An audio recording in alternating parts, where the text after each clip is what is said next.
Agora nós vamos passar, muito obrigado, Lala, nós vamos passar para a palestra Sampa Criativa, uma plataforma colaborativa para coleta e difusão de ideias com Ricardo Muti, que é jornalista formado pela Fundação Armando Álvares Penteado, a FAAP, trabalhou como professor de telejornalismo e coordenador do departamento da Faculdade de Comunicação FAAP.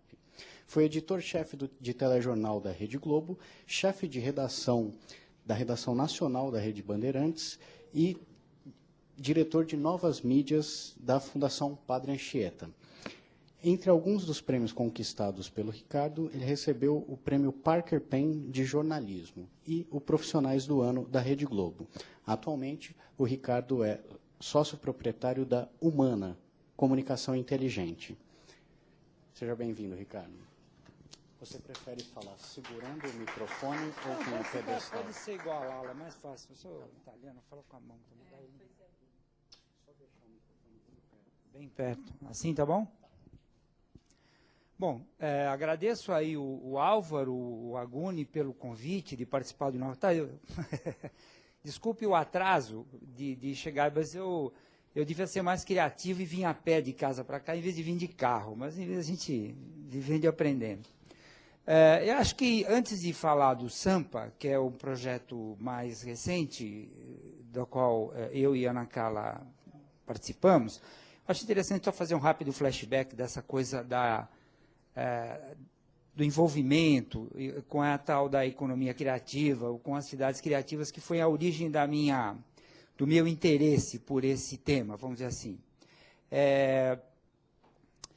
Lá por 2005, me chamava a atenção, morava em Floripa, né, que é uma cidade bacana, qualidade de vida e tal, e sempre me chamava a atenção, porque eu viajava muito, sobre como a criatividade, como algumas cidades usavam a criatividade, sejam através de comunidades, ações de pessoas, e alguns governos, né, usavam a criatividade de um jeito interessante, de maneira a transformar. Então, lá nasceu um projeto chamado Cidades Criativas, na época, né? E aí eu percebia que era um assunto assim, meio de chinês, né? Quer dizer, as pessoas não entendiam muito do que se trata. Até hoje, eu acho que tem muita confusão, as pessoas confundem muito essa coisa da cidade criativa, da economia criativa, da indústria cultural. É uma temática ainda bastante nova, né? E tanto por conta desse interesse, eu comecei a desenvolver vários projetos, várias iniciativas, na área de educação à distância, na área de projetos em Santos, um projeto ligado à terceira idade, para os idosos ensinarem os jovens a se capacitar. Trabalhei num projeto do Museu da Nanoaventura da Unicamp, mais recentemente num projeto aí de Centro de Mobilidade Urbana do Detran, que provavelmente vai surgir nos próximos anos. Então, sempre estive envolvido com essa questão, mas faltava para mim, como profissional de comunicação, o embasamento teórico da economia criativa, né, da indústria criativa, e também para entender os processos, né. Como vocês viram aqui pela palestra da Lala, tem muita informação, tem muito subsídio, muita gente pensando isso. Mas a minha preocupação, como eu sou um profissional de comunicação, eu fui buscar alguém, uma parceira, que na época, né, eu conhecia a Lídia, não conhecia diretamente a Lala, conhecia de nome, mas conhecia a Lídia, que trabalhou comigo num projeto na TV Cultura, e conheci na época também a Ana Carla Fonseca, que é a minha parceira até hoje, não só no Sampa Criativa, mas no portal Criaticidades, que foi um portal que a gente construiu em 2010 e que está até hoje no ar e tal, onde a gente pretendia exatamente ajudar na difusão da economia criativa. E essa foi sempre a minha preocupação, porque tem muita gente, eu costumo dizer, tem muita gente investindo na pensação. E eu sou o cara que estou preocupado com a fazeção. Por quê? O que eu acho? Eu acho que nesse modelo do colaborativo, no modelo compartilhado, no modelo da internet, a gente não tem muito tempo para ficar teorizando sobre tudo, porque senão a gente não vai chegar lá. Eu queria falar lá, o tempo tem bastante tempo, ele é um recurso não renovável, mas você precisa usar bem o seu tempo. Então, eu parti da premissa de que eu devia trabalhar na conversão de um ambiente de comunicação para compartilhar as informações, as experiências da economia criativa. Então, nasceu o Cria de Cidades em 2010, que foi o nosso primeiro projeto. No Cria de Cidades, a gente produziu 5 programas, né, que acho que até hoje deve estar no site, se eu não me engano, sobre a economia criativa. Então, fomos lá para a Inglaterra, conheci as origens da economia criativa, o pessoal que trabalhou com Tony Blair, que ajudou a elaborar o conceito. Depois pegamos alguns casos aqui no Brasil, no caso a Flip, lá de Paraty, e o Polo de Cinema de Paulínia, que morreu e agora parece que está sendo ressuscitado, que também era um projeto interessante. Então, a Flip é uma iniciativa vinculada à iniciativa privada, né, é uma iniciativa de uma ONG, na verdade, e Paulínia era uma iniciativa governamental. Então, a gente queria mostrar esses 2 casos. Então, tem lá um programa que a gente fez, 5 programas que a gente fez e foi exibido pelo, se não me engano, Canal Brasil, Futura exibiu, a TV América Latina também exibiu. Bom, então a preocupação era sempre essa, né? Como a gente exemplificar, trazer para as pessoas, compartilhar com as pessoas as experiências. Na palestra da Lala, vocês viram, ela citou aqui, eu não contei, mas deve ter uns 20 exemplos de maior ou menor impacto, que muitas vezes eles estão restritos, vamos dizer assim, ao conhecimento dela, à apresentação dela, mas não está num ambiente que pudesse ser compartilhado. Então, quando surgiu a possibilidade da gente criar o Sampa Criativa, que originalmente ele deveria ser um fórum, né? Quando o SESC, a FEComércio e o SENAC nos convidaram para isso, a Ana Carla já vinha fazendo umas palestras de clusters criativos patrocinados pela FEComércio, e eles queriam discutir alguns temas da cidade na paralela da discussão do plano diretor da cidade. Mas não com aquela premissa de uma coisa burocrática, de uma coisa que depende de mudança de lei, de mudança de orçamento, etc. E aí a gente propôs para eles de fazer um fórum interativo, um fórum digital aberto às pessoas, em vez de fazer um evento, né, que muitas vezes ele acontece num dia, algumas 200, 300 pessoas vêm, algumas pessoas assistem pela internet, mas ele meio que morre, né? E essa coisa da economia criativa, esse debate, é um debate que precisa ser muito ativado, porque ele é fundamental para a transformação de um país como o Brasil, por exemplo. A gente não está sabendo valorar o que a nossa criatividade pode ser transformadora nesse país. Entendeu? E eu dei uma ocasião, eu dei um exemplo, porque muitas pessoas não conhecem, não conseguem tangibilizar isso daí, né? Então eu lembro que eu fiz uma vez uma palestra para o pessoal do Santander, e eu trouxe um vaso, né? Eu peguei um vaso e mostrei o vaso, coloquei assim, falou, esse aqui é um vaso, né? É como o exemplo do ovo que a Lala deu, um vaso, né? Então todo mundo conhece um vaso como um negócio que você tem aqui, coloca a terra, põe uma plantinha, a plantinha cresce e você põe em cima da mesa, põe em cima de um móvel e tal. E aí eu fui mostrar para eles um vaso que foi desenvolvido por uma empresa da Finlândia, que você põe ao contrário, você pendura no teto e ele fica para baixo. Então, quer dizer, o vaso em si não tem nenhuma criatividade embarcada nele, assim como não tem no ovo.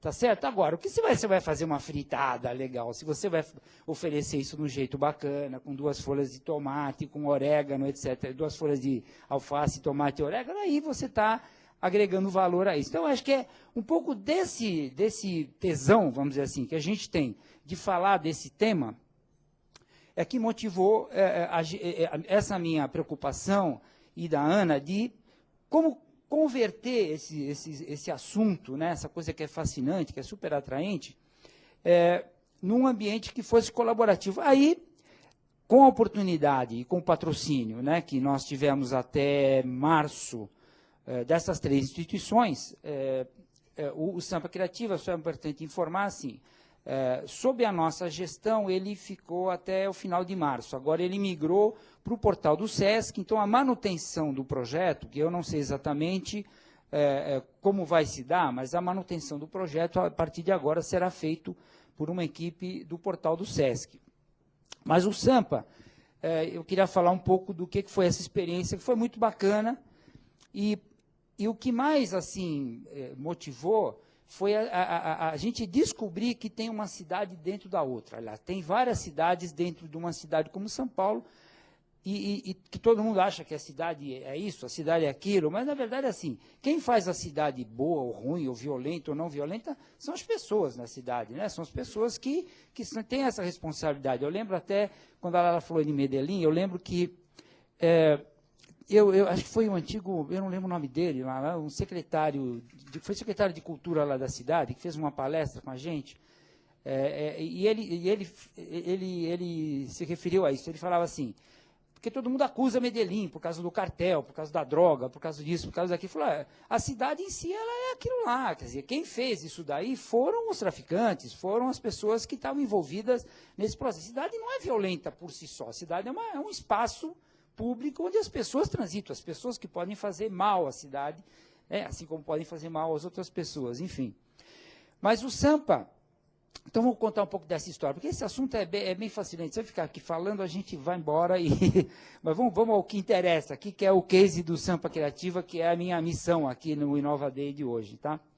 Bom, o Sampa, como eu disse, foi um projeto que eu e a Ana Carla desenvolvemos com apoio, né, por solicitação da FEComércio, do SESC e do Senac. Esse aqui é o negocinho. Isso aqui. É ali. Na flechinha, está na flechinha, mas não está acontecendo nadinha. Agora sim. Bom, a gente resolveu construir o projeto de uma maneira um pouco diferente também. Em vez de colocar eixos verticais que pudessem abrigar os conteúdos, a gente criou 5 eixos temáticos horizontais, que é basicamente... o seguinte, governar junto. Governar junto é um pouco do que, exemplos também que a Lala deu, de iniciativas onde a população, a comunidade é corresponsável por determinadas iniciativas, sejam elas de cuidar de um espaço público, sejam elas de uma iniciativa na área de educação, na área social. Então, o governar junto tem essa característica. Negócios, que é um segundo eixo, tem a ver com negócios criativos e inovadores, né, que é basicamente...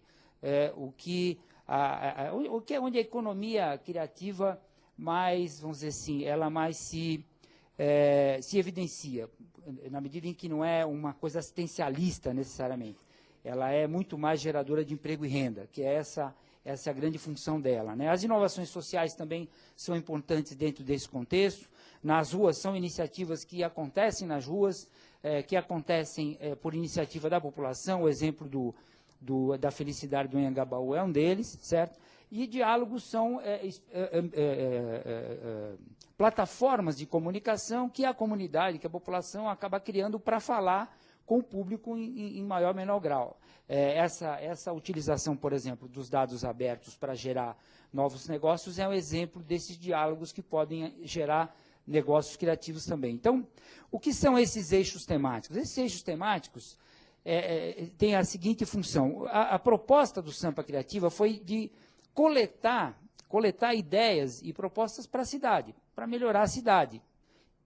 E cada proposta, quando ela era apresentada, ela é direcionada basicamente para um desses eixos. Então, no site, o interessado, enfim, o participante, se informava qual é o conceito, quer dizer, o que respalda cada um desses eixos. E aí a proposta dele era direcionada para um desses eixos. Você que mudou ali? Então eu prefiro, pode ser? Então tá, obrigado.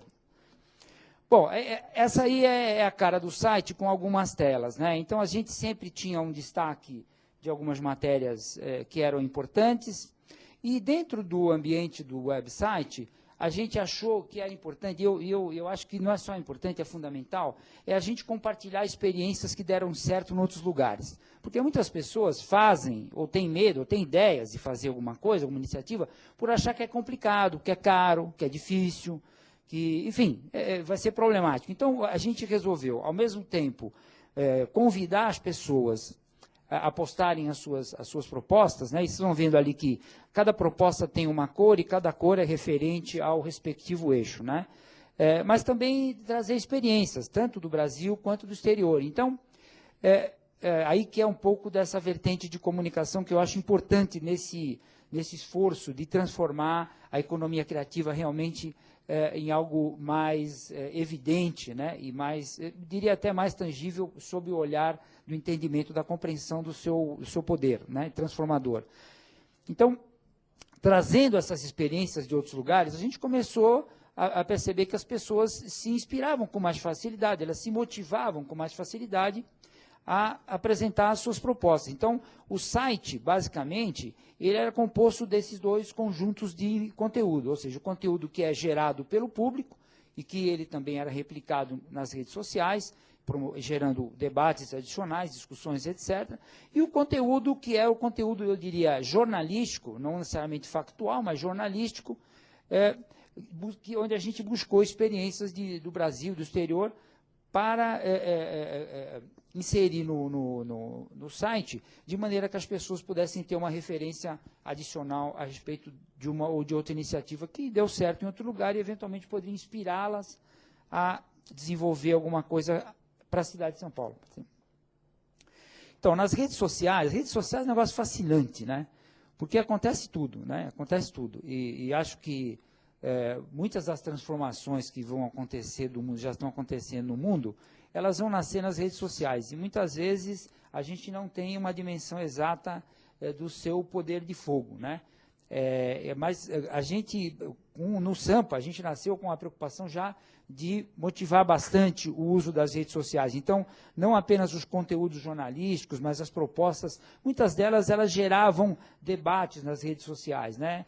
Vídeos que nós produzimos também eram colocados na rede. Então, é uma efervescência espontânea e que a gente descobriu que, no fundo, a gente poderia ter dedicado até mais atenção e ter uma estrutura um pouco mais poderosa para as redes sociais do que a gente originalmente pensou. Mas, de qualquer maneira, eu vou depois falar um pouco dos números do projeto para vocês, foi uma experiência bastante interessante, no sentido de que as pessoas estão ávidas a participar. As pessoas estão interessadas em participar e muita gente tem ideias, só que as pessoas às vezes acham que é complicado a execução dela. Então, o Sampa acabou conectando pessoas e as propostas surgiram muitas vezes de uma discussão em grupo que nasceu na rede social. Isso foi muito bacana, Pode ir. Os posts, né? A gente, dentro desse esforço de comunicação, era muito importante, isso também a gente foi descobrindo, como era interessante, era fundamental a gente manter o público, né, motivado através de uma atualização permanente dos posts na rede social. Porque como tem um assunto, é muito interessante, é muito fascinante, então, cada vez que você colocava um tema, no caso dessa imagem que vocês estão vendo aí, é de um vídeo que nós produzimos para o aniversário de São Paulo, né? É um vídeo bastante curioso e gerou muito debate, porque nós fomos mostrar a cidade, como a cidade se repensa, como ela inova nos extremos da cidade, né? No extremo da Zona Norte, no extremo da Zona Sul, no extremo da Zona Leste, da Zona Oeste. Então, foi muito interessante e fomentou um debate bastante grande nas redes sociais. Pode ir, por favor. Isso aí é uma coisa que a gente constatou, quer dizer, o nosso ambiente das redes sociais, ele acabou gerando comunidades de interesse, né? Como normalmente acontece nesses ambientes. E se tornou uma espécie de ponto de encontro de pessoas que têm interesses comuns. Então, por exemplo, tinha um personagem lá que nós descobrimos, um rapaz que tem uma editora em casa. Ele transformou a casa dele numa editora. Então, ele mora, a cama dele está encostada num canto lá, e o resto da casa é ocupada com livros alternativos que ele vende em em bares, à noite e tal. Ele é um idealista. O sujeito criou uma editora e falou, eu quero ser um editor, e criou a sua editora simples, um projeto bastante interessante, bastante inovador, né? E esse tipo de iniciativa, muitas vezes, inspira outras pessoas. Então, o que a gente percebeu é que, uma vez que você tira do site, vai para a rede social, coloca um exemplo de alguém fazendo alguma coisa que efetivamente transforma, muitas outras pessoas se engajam. E esse engajamento é fundamental. É o que a Lala se referia ao colaborativo, ao poder do colaborativo, a disseminação da causa. E aqui é simples, além de ele ter uma iniciativa criativa, né, o que ele está ajudando a fazer? Ele está ajudando a difundir conhecimento, que, em suma, é o nosso bem maior, né, a geração de conhecimento que transforma. Por favor. Essa coisa da inspiração, né? A inspiração é um negócio interessante, porque, no fundo, todo mundo tem algum desejo, alguma vontade de transformar, de contribuir para algum tipo de mudança na sua realidade, na sua comunidade, na sua rua, né? Mas, muitas vezes, você percebe que ela precisa ter um gancho, ela precisa ter um link. E esse link, ele é feito a partir do momento que outra pessoa desenvolveu alguma coisa que, na verdade, lhe serve de referência. Então, o Sampa, foi bacana esse processo, de que muitas propostas surgiam de outras propostas, ou de bate-papo, ou de matérias. Então, uma das funções que a gente descobriu que o site e o projeto acabou despertando é funcionar como fonte de inspiração para as pessoas repensarem a cidade. E isso foi muito bacana. Acho que foi um aprendizado, uma contribuição, vamos dizer, espontânea, que a gente acabou gerando e foi muito gratificante, né, para a gente. Por favor. Bom, compartilhar, não precisa nem dizer a importância disso, né? Quer dizer, isso é fundamental nessa cultura distribuída, vamos dizer assim, que é fundamental. E eu, como profissional de comunicação, eu vejo o seguinte, qualquer transformação que a gente pretenda, ou que seja necessário fazer, seja a nível de governo, seja a nível de sociedade civil, seja a nível de organizações não governamentais, enfim, tem que ser compartilhada, porque o conhecimento cresce de uma maneira natural, entendeu? Sem amarras. E eu acho que a internet, as redes sociais, e o Brasil, até pela relevância que o país está conquistando, né? No recente evento, apesar das lideranças mundiais não terem chegado a um acordo, mas o fato da gente ter um marco civil agora, o nosso papel na rede como um país que está inovando, de alguma maneira, nesse processo, está cada vez mais claro que o compartilhar é a fonte, é a grande motor da transformação. Esse compartilhamento é fundamental. E no Sampa, ele nasceu desde o começo, quer dizer, não só a gente estava compartilhando as propostas, como também estava compartilhando as informações e trazendo as informações para dentro do site também. Pois não. O colaborativo, né? O colaborativo está dentro desse contexto também, né? Porque eu lembro de uma história que uma senhora que tinha eu não estou lembrado exatamente do nome do projeto dela, mas ela tinha um programa ali na Cracolândia de abraçar as pessoas. Né? Abraçar as pessoas. A gente deu uma notícia sobre essa iniciativa dela, até era um momento que estavam tentando tirar as pessoas dali, fazer alguma ação ali naquele... Né? E aí a nossa repórter foi conversar com ela, e ela falou o seguinte, falou, olha, eu descobri, abraçando as pessoas, que é uma coisa simples, né, que uma das grandes necessidades daquela população era tomar banho. Tomar banho, as pessoas não tomavam banho. Então, você via aquelas pessoas, né, maltrapilhas e tal. Aí, eu falei, por que você não faz uma proposta, né, que pode ser eventualmente patrocinado pela Sabesp ou pela Tubos Tigre, ou quem quer que seja, para colocar lá um chuveiro, alguma coisa que as pessoas possam... Né? Bom, e esse tipo de relação acabou se estabelecendo e essas propostas acabaram chegando dessa maneira, quer dizer, não que a gente, na verdade, forçasse a geração dela, mas muitas vezes a experiência que a pessoa tinha na sua própria iniciativa pessoal, né, ela motivava uma outra ideia que a gente ativava através de um simples contato. Então, essa coisa da colaboração, ela foi extremamente importante no nosso projeto até então, e acho que deve continuar sendo não só no Sampa, mas em tantos outros projetos que surgiram, e tem alguns exemplos até que eu vou mostrar aqui no final, por favor. Bom, essa coisa de debater a cidade, né? Nós começamos a participar de algumas reuniões na Câmara Municipal para saber como é que a Câmara ia proceder nesse debate a respeito do plano diretor. Também a Ana e o Alejandro, que é um outro integrante aí do nosso grupo, participaram daquelas audiências públicas e tal. E o que a gente percebeu é que esse debate, vamos chamar de oficial a respeito da cidade, do plano diretor, ele é muito complicado, né? E ele tem recortes e interesses, vamos dizer, políticos, governamentais, eleitorais, que muitas vezes eles distorcem, né, a sua própria essência. De toda forma, o que a gente percebeu é que houve um grande avanço nesse processo, não só por esse debate ser aberto, poder haver agora a eleição de representantes regionais, quer dizer, a cidade está começando a se apropriar do seu destino, tá certo? Ainda que dependa de governos, de orçamento, enfim, de política, né? Mas é importante que esse espaço está começando a ser aberto e está começando a ser ocupado. Então, uma das ideias ou das intenções do Sampa foi debater a cidade sobre a ótica do cidadão comum, quer dizer, do cidadão comum que pode ir lá e fazer a diferença.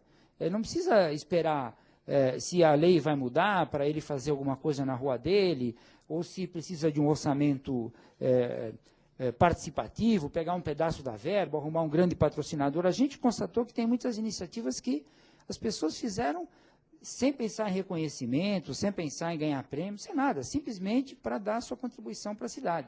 Né? Por favor. Então, esse é o vídeo. Esse vídeo aí está nesse endereço aí, depois. Essa apresentação fica em algum lugar para as pessoas acessarem? Fica, né? Então, assim, aí vocês podem assistir esse vídeo. Esse vídeo foi uma experiência bacana, assim, que a gente fez. Exatamente descobrindo, né? Que a gente saiu um pouco, que a gente expandiu colocou um zoom aí, para ir buscar experiências nos 4 cantos da cidade. E tem experiências bastante interessantes. A gente falou assim, bom, o São Paulo vai fazer aniversário, o que a gente vai fazer? Né? A gente é um site, está lá colaborando com essa discussão sobre o futuro da cidade. A gente falou, vamos tentar fazer o que a gente sabe fazer, que é compartilhar experiências para que essas experiências eventualmente possam ser inspiradoras ou possam servir de referência para outras pessoas. Então, se vocês quiserem, depois vale a pena assistir, é um vídeo bastante interessante. Ele só foi feito para veiculação na internet, ok? Pode ir. Esse cara aí, ó, a figura aí, Pedro Henrique, esse cara é interessante. Esse é uma dessas figuras que eu chamo de heróis invisíveis de São Paulo. Né? E está cheio de heróis invisíveis em todas as cidades. Esse é um deles. Esse sujeito aí nem gosta de futebol, os filhos dele nem gostam de futebol. Ele é um catador, né? Catador. E o que ele fez? Ele percebeu que a comunidade lá da Cidade Líder, onde ele mora, uma região da periferia da Zona Sul aí da cidade, precisava de um lazer, de uma área de lazer. Né? Então, ele foi lá, começou a conversar com os vizinhos, com as pessoas, com o pessoal do tráfico, né, que sempre tem vamos dizer assim, um poder de influência bastante representativo nessas comunidades, e ele conseguiu uma área. E o que ele fez lá? Ele fez um campo de futebol. Agora, um campo de futebol diferente, porque o terreno era todo irregular e ele não tinha uma moto-niveladora, aquelas engenhocas todas que precisa para fazer um campo de futebol. Aí, o que ele fez? Ele fez um campo de futebol com uma espécie de um farelo de plástico, como se fosse uma coisa parecida com um chumbinho, assim. Então, o campo é todo forrado. Ele é todo... Então, as crianças, por exemplo, caem e falam, as crianças caem e não se machucam, porque é molinho, é soft.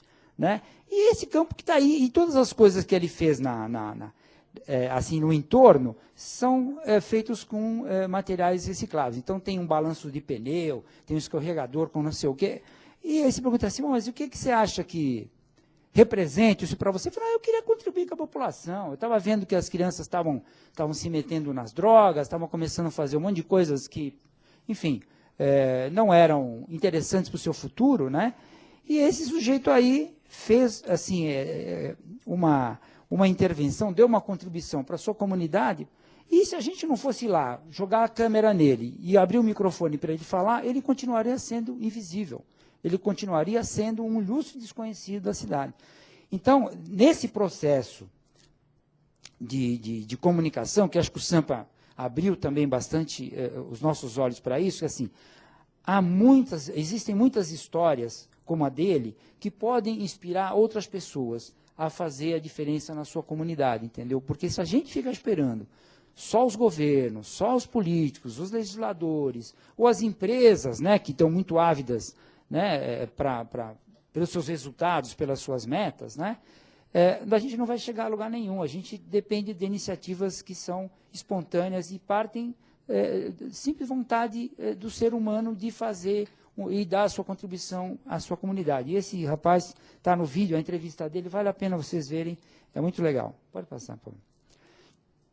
A outra coisa que a gente fez, dentro desse contexto aí, para entender o que é a economia criativa, onde é que ela está, essa coisa do intangível, nós fizemos uma série de matérias que a gente chamou, assim de maneira geral, de comércio criativo. Então, aí tem 5 exemplos. Né? Pode seguir, por favor. Um exemplo. O brechó, né? O brechó é um negócio que em muitos lugares, até pouco tempo, não existia, né? Não era um negócio, uma atividade. Então, e se você perguntar para muitos economistas, né, eles têm já uma dificuldade de aceitar a economia criativa como um setor, né? Como um setor da atividade produtiva. Quem pegou o livro da Fundap aí, viu o peso da economia criativa em São Paulo, que é um negócio assim absurdo, né? Alguns bilhões de reais, se não me engano, 10% do PIB. Eu não estou lembrado se é exatamente esse dado, mas é um número assim representativo. Então, o brechó é uma atividade simples, né? E a gente foi lá contar a história de como as pessoas... no site tem uma matéria sobre o brechó, como nasceu, o que gera de emprego, e uma iniciativa criativa da cidade. Pode ir, tem um outro exemplo aí. Barbearia, né? Vocês sabem que parece brincadeira, mas existem barbearias na cidade ainda, né? Tem gente que vai lá e corta o cabelo. Eu, por exemplo, vou lá na Vila Madalena e corto o cabelo lá no cara. Custa 30 pila para fazer um corte de cabelo. Eu não vou cortar num cara chique. E eu fico contando piada, fica falando de futebol, fala da família, do filho, quem separou, quem não separou e tal. Se houve algum assalto no bairro. Na verdade, ali é uma caixa de ressonância, né? E a gente descobriu que tem barbearias super legais. E tem gente que gosta de ir na barbearia. Não é porque precisa só cortar o cabelo, é que passa a ser uma experiência. Entendeu? E a gente leva isso, essas experiências de convivência, de relacionamento, são super bacanas, né? E quando a gente fez essa matéria, a gente ressaltou muito isso. Quer dizer, são atividades que podem estar morrendo e algumas outras podem estar se recriando, né? Elas podem estar se renascendo através de criatividade. Tem uma barbearia, não sei se você já conhece ali na Augusta, para baixo na galeria, eu não sei como chama aquela galeria. Na Rua Augusta? Não, eu estou falando de uns caras que são tatuados, esse cara aí. Sabe, é isso aí? Então, pois é. Então, é interessante, você entrar lá, você fala que aquele lugar parece qualquer coisa, menos uma barbearia, né? Mas, de qualquer maneira, o papo é tudo muito diferente daquele cara que você pega no bairro. Por exemplo, do meu barbeiro aqui da Vila Madalena é um barbeiro tradicional, né? 3x4. Esses outros caras, o papo é totalmente diferente. O cara está falando de outros assuntos, de outros temas, e a cabeça deles não é de um barbeiro, a cabeça deles é de um artista, quase, né? Pode ir, por favor.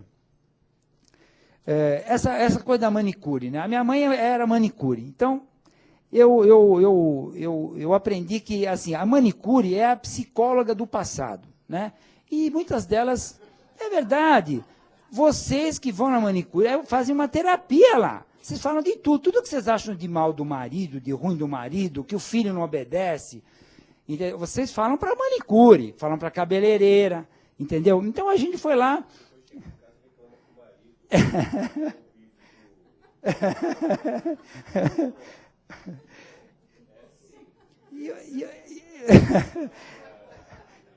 Você vê, é o tema que gera, né, muitos comentários posteriores, né?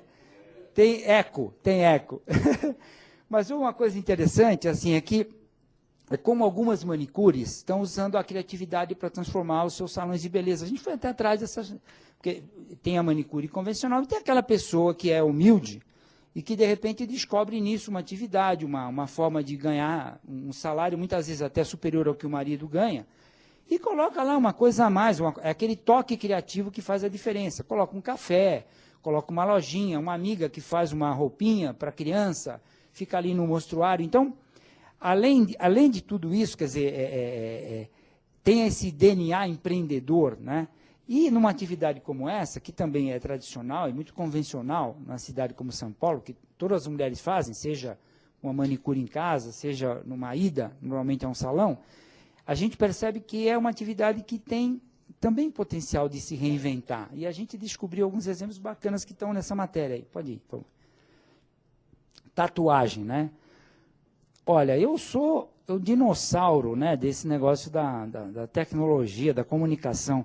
Mas, assim, eu tenho a impressão que, talvez nos últimos 30 anos, né, essa coisa da tatuagem virou uma febre, né?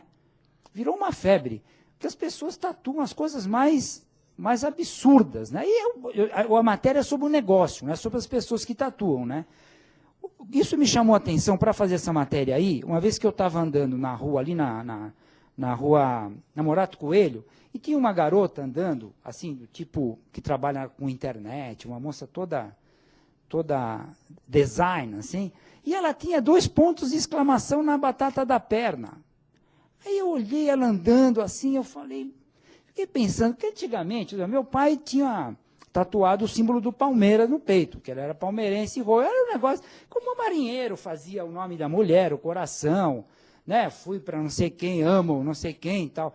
Mas agora virou um negócio maluco, né? Os tatuadores estão adorando, mas tem, né, na verdade, é um negócio que você olha e fala, mas precisava botar um negócio desse tamanho nas costas, né? Às vezes é um dragão, é uma flor. Agora, o que me despertou foi, por que alguém coloca um ponto de exclamação na batata da perna? Eu vou dizer para vocês, não tem explicação. Porque é uma vontade que aquela pessoa teve e foi num tatuador, que é amigo ou conhecido, e falou, quero pôr um ponto de exclamação aí. Aí põe um ponto de exclamação na batata da perna. Resultado, o negócio da tatuagem virou um grande negócio na cidade. Está cheio de lojinhas, e eles fazem com muito cuidado, né? Porque hoje, com a necessidade de esterilizar, os equipamentos são sofisticados, os caras são artistas. A gente viu alguns trabalhos que são dignos de nota, né? Tem alguns endereços lá também, vocês podem, se quiserem, fazer alguma tatuagenzinha aí de recordação, tem os endereços lá, por favor. O jornaleiro, né? Esse cara também é interessante. A banca de jornal, ela virou uma coisa maluca, né? Hoje vende água, chocolate, sorvete, né? Além de jornal e revista, que é até uma coisa que muita gente diz que está morrendo, né? Como quando surgiu a internet, porque a TV a cabo ia morrer, a TV ia acabar, porque, na verdade, nada acaba, tudo se transforma, né? Tudo tem uma outra pegada, né? Talvez até o vinil, exatamente. Então, eu acho que as pessoas, elas são movidas por experiências, né? Experiências que conectam com emoções. Não é com hardware, como ressaltou bem a Lália. As pessoas, elas se relacionam com software, elas se relacionam com as emoções, com o intangível. Isso move elas a se relacionar com outras pessoas. Por exemplo, banca de jornal. Tem muita gente que fala, podia assinar o jornal. Mas tem aquelas pessoas que fazem questão de ir no jornaleiro, comprar no jornal no domingo e conversar com o jornaleiro, trocar figurinha com ele sabe do que está acontecendo no bairro. Muitos deles são esclarecidos, têm informação, têm opinião sobre o que está acontecendo no Brasil, o que está acontecendo no mundo. Então, o jornaleiro, ele deixou de ser só um vendedor. Ele não é mais só um vendedor de jornal ou de revista. Ele é também uma espécie de porta-voz, uma caixa de informação e que estabelece com o seu usuário, via de regra, uma relação quase afetiva, né? Pode ir, por favor. Essa foi uma brincadeira que a gente fez, não sei se todo mundo ficou sabendo, esse Pharrell Williams é um rapper americano que fez uma trilha sonora para um desenho animado E entre as músicas desse desenho, tem uma música chamada Rap, até concorreu ao Oscar, uma trilha sonora. E aí eles fizeram uma estratégia que eu acho assim genial, que é pegar essa música, abrir essa música para as pessoas poderem recriar um rap para a sua cidade, uma espécie de declaração de amor que as pessoas faziam para as suas cidades. Então, a gente entrou em contato com a Sony Music, que é a detentora dos direitos da música, e a Sony falou, não, nós queremos fazer uma ação mundial para que as cidades produzam um videoclipe com a música do Pharrell. Bom, resumo da ópera é assim, a gente pegou e fez uma musiquinha, um videoclipe com a musiquinha dele, que está nesse endereço aí. Então aparece a equipe, aparece coisas da cidade, e vocês vão ver no clipe, assim, todas as manifestações espontâneas das pessoas, como é importante você dar o protagonismo para as pessoas de maneira natural, espontânea. Então, tem umas imagens de todo tipo de gente da cidade, desde cadeirante até dona de casa, borracheiro, todo tipo de gente. E é uma iniciativa que várias cidades fizeram. Algumas fizeram uma produção mais sofisticada, outras menos. Aqui em São Paulo tem algumas delas. Curitiba fez uma produção bastante interessante. Acho que vale a pena depois vocês curtirem ali o que a gente fez com essa música. Pode trocar, por favor. Bom, aqui, ó, nesse período aí de setembro a março, aqui são alguns números para mostrar como você tendo uma ferramenta de comunicação, uma plataforma colaborativa, você tem como chamar as pessoas, né? E não foi feita nenhuma campanha de mídia offline ostensiva para isso. Eu lembro que alguns anúncios saíram no começo do projeto, mas basicamente é resultado de um trabalho online. Nós tivemos esse período aí mais de 140 mil visitantes compartilhando o Sampa conosco, 362 mil visualizações nos vídeos do site, né?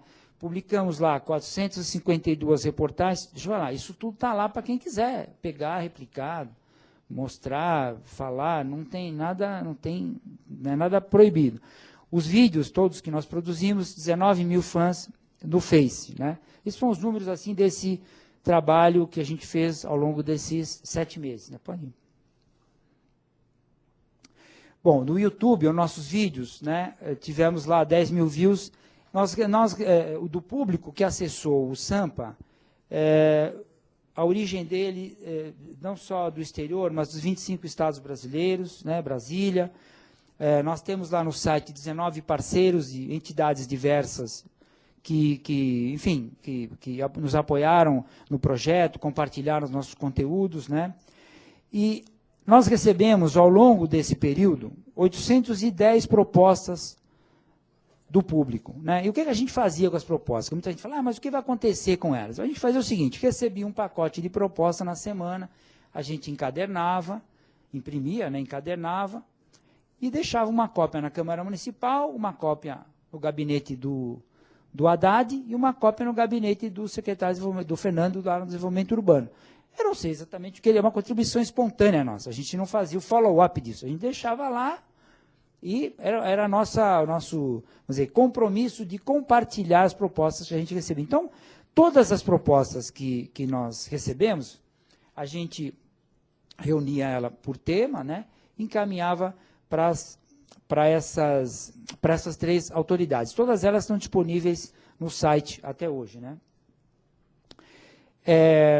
Aqui tem um exemplo assim, de como essa coisa espontânea, colaborativa, diria até despretensiosa que a gente fez. Nós tínhamos equipe lá de meia dúzia de pessoas para fazer tudo isso aí que vocês estão vendo. O impacto da mídia, né? Pode...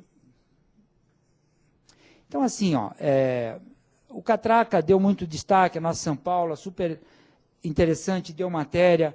Recentemente, a nova edição do Globo Cidadania fez uma grande reportagem com o nosso projeto, com o Sampa Criativa. Mas eu acredito, eu não sei exatamente qual vai ser o destino dessa reportagem, porque o projeto ele tinha um ciclo, né? E ele se encerrou. Então, eu não sei como é que vai ser retomado agora pelo SESC, a nova versão do Sampa. Mas até onde a gente conseguiu, vamos dizer, gerar e fazer um buzz aí na mídia, a gente foi objeto de uma matéria do Globo Cidadania. A gente fez uma matéria sobre food truck, essa nova modalidade aí de comércio de alimentos em São Paulo. Eles acompanharam as gravações que nós fizemos para essa matéria. Mas eu não sei exatamente se foi, enfim, se teve mais repercussão do que isso. O fato é que isso tudo é mídia espontânea que foi gerado pelo próprio trabalho, né? Por favor. Contexto. Pode ir, por favor. Bom, o que acontece? 10 minutos, tá bom. Não necessariamente a partir do SAMPA, mas concomitante, o que a gente percebeu, assim, tem muita iniciativa que discute a cidade, que está se propondo a discutir a cidade. Eu relacionei algumas delas aqui, pode ser. A Patrol é uma delas, Olho no Futuro é uma delas, pode ir. Minha Sampa é outra delas, Minha Cidade é outra delas. Colab é um app, né, que tem lá uma forma de você postar comentários, informações sobre o que está acontecendo na cidade, alguma coisa que está acontecendo errado, enfim. Pode ir, por favor. Planeja Sampa, né? Essa é uma mais recente, é o São Paulo São, né, que é um outro projeto também para discutir a cidade. Então, a lição que eu tiro desse processo todo do SAMPA, dessa experiência, né, que começou lá atrás no Cria de Cidades, é assim, eu acho que a gente tem que começar a mostrar essas experiências e difundir essas experiências na rede, de maneira mais ostensiva se possível, a gente tem um veículo de comunicação que possa agregar tudo isso, porque o problema que eu acho que é importante a gente repensar ou refletir sobre ele é assim, na internet a gente tem muito de tudo. E quando você tem muito de tudo, você também tem muito de nada, porque você acaba perdendo critérios de julgamento, de qualidade de informação. Então, o que eu acho que seria um grande desafio, e a proposta que eu deixo aqui, viu, Álvaro Pro e Nova Day, para a gente repensar e discutir, como construir essa mídia, esse espaço, onde a gente possa agregar todas as experiências que a Lala traz, que a Lídia traz, que a Ana Carla traz, que vocês do governo do Estado, a iniciativa de Nova Day trazem, para que possa existir uma espécie de hub, entendeu? Que facilite o acesso às informações, às experiências, de maneira que mais pessoas possam se engajar e pegar uma ideia e fazer isso acontecer na sua cidade, porque é assim que a gente vai transformar. Se a gente depender, eu não sou um cético, mas o que eu quero dizer é o seguinte, se a gente ficar esperando governos, políticos e orçamento público para fazer isso acontecer, é melhor a gente ficar sentado aqui com o sleeping bag do lado, porque vamos ter que esperar muito tempo, entendeu? Então, acho que está nas nossas mãos a possibilidade de gerar essa transformação. E eu, como profissional de comunicação, digo o seguinte, está faltando um hub para que isso seja difundido, compartilhado, e as pessoas possam ter uma referência mais qualificada do que está acontecendo, por favor. Tinha mais o Centro de Diálogo Aberto aqui, talvez tenha mais algum. Não, é isso aí. Bom, aí tem o fim do começo, é o que eu costumo dizer, quer dizer, o fim do ciclo do SAMPA e o fim de um outro ciclo que talvez nasça aqui, que talvez nasça do nosso encontro, que, enfim, nasce em algum outro lugar, em outros lugares, que ele se consolidou como um veículo. E a gente percebeu o seguinte, se faz uma coisa interessante, bacana, estimulante, aberta, né?